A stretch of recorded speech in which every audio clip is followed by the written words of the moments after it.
إذا الأمجاد قد عظمت And the first person to come out of the family of Hussein radiallahu anhu was Ali al-Akbar. He was the oldest son of Hussein radiallahu anhu. He was 19 years old at that time. And he came out and he fought like a lion. Because he was who? He was the grandson of Ali radiallahu anhu. And he was the family of Hamza radiallahu anhu. And he fought like a lion until they cut off his hands and they struck him. And when he was breathing his last, Hussein radiallahu anhu took him in his arms and he said, "Oh my son, on the day of judgment, your grandfather the Prophet sallallahu alaihi wasallam will bear witness to your shahadat." And then the cousins of the Prophet ﷺ moved forward. And these weren't ordinary people. These were Sahabis. These were men who fought side by side with the Prophet ﷺ. And 4 of them came until they were martyred. And then Qasim, the son of Hassan radiallahu anhu, came forward. And he was a very beautiful young man. And he fought until they struck him over the head. And when they struck him over the head, he said, "Ya Amma!" He said, "Oh my uncle!" And Hussein radiallahu anhu ran forward and he took him in his arms and he said, "Oh my son, today your uncle is so incapacitated that he cannot reply to your call because his enemies are many and his friends are few. But I swear by Allah that after this day you will not need to call upon anybody." And then one by one, the family of Hussein radiallahu anhu were martyred until there were only 2 people left, Abbas radiallahu anhu and Hussein radiallahu anhu. And then they martyred Abbas, and then Hussein radiallahu anhu fought. He fought bravely, but for 3 days he hadn't tasted a sip of water.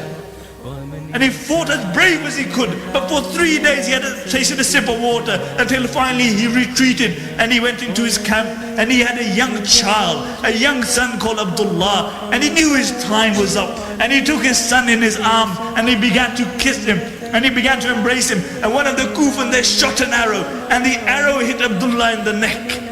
And Hussein radiallahu anhu, he put Abdullah to the floor and he lifted his hands to the sky and he said, "Allahumma sabbirna ala al-qadha, Allahumma sabbirna ala al-qadha, Allahumma sabbirna ala al-qadha." So Allah, give us sabr upon your decree.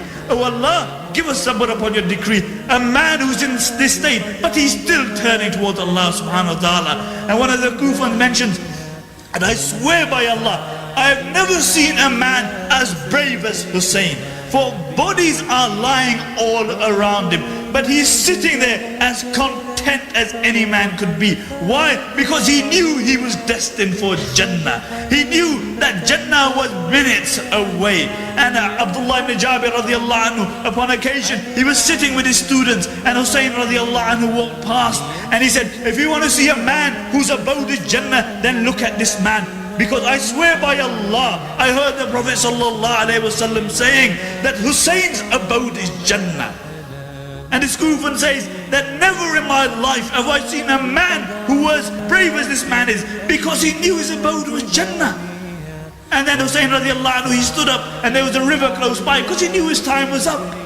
And he walked toward the river to drink some water, and one of the Kufan, they shot an arrow and it hit Hussein radiallahu anhu and he fell to the floor. And when he fell to the floor, the Kufan surrounded him and Hussein radiallahu anhu is saying, "Sharibatul ma." He says, "Sharibatul ma." He said, "Give me some water, for what will you do on the day of judgment? And when you will come to my grandfather and you will ask him for water on the Hawd al-Kawthar, what will you do on the day of judgment?" And the narration mentioned that the scene was so touching that many of the Kufan, they took a step back until Shimr said, "What you waiting for? Finish him off."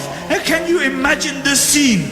The family, the women folk of Hussein radiallahu anhu, his wife, his daughter, his sister are all watching this, and they set upon him like vultures and they struck him 60 times.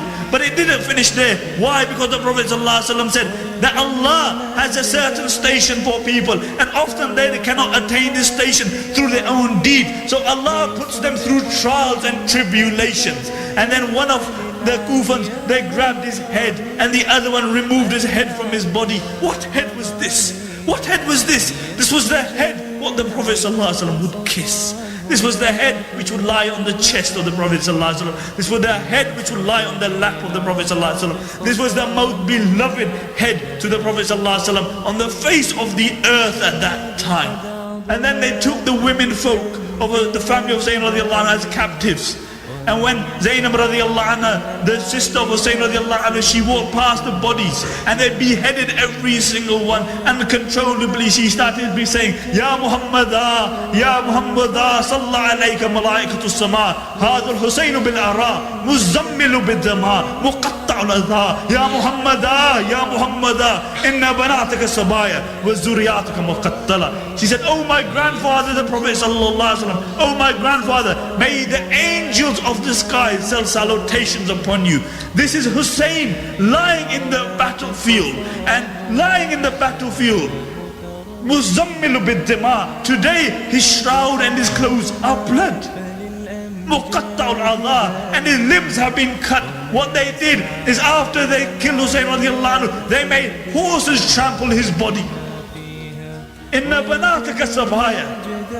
He said, oh my grandfather, today your daughters have become captive. Wa zuriyataka muqattala, and your progeny has been killed. And the Kufan mentioned that even many of the soldiers, when they heard her say this, they lost control and they began to cry. And Allah didn't even give these people the tawfiq to bury Hussein radiallahu anhu until the Bani Asad came and they buried the bodies of Hussein radiallahu anhu. And when the Kufans found out, they sent water over the body, over the place where the bodies were. And then one of the Bedouins from the Bani Asad, he came to this place. What was this place? This place was Karbala. Karbala. Karbala. فروح الفذ يعليها ليصبح همة تروي عن العلي.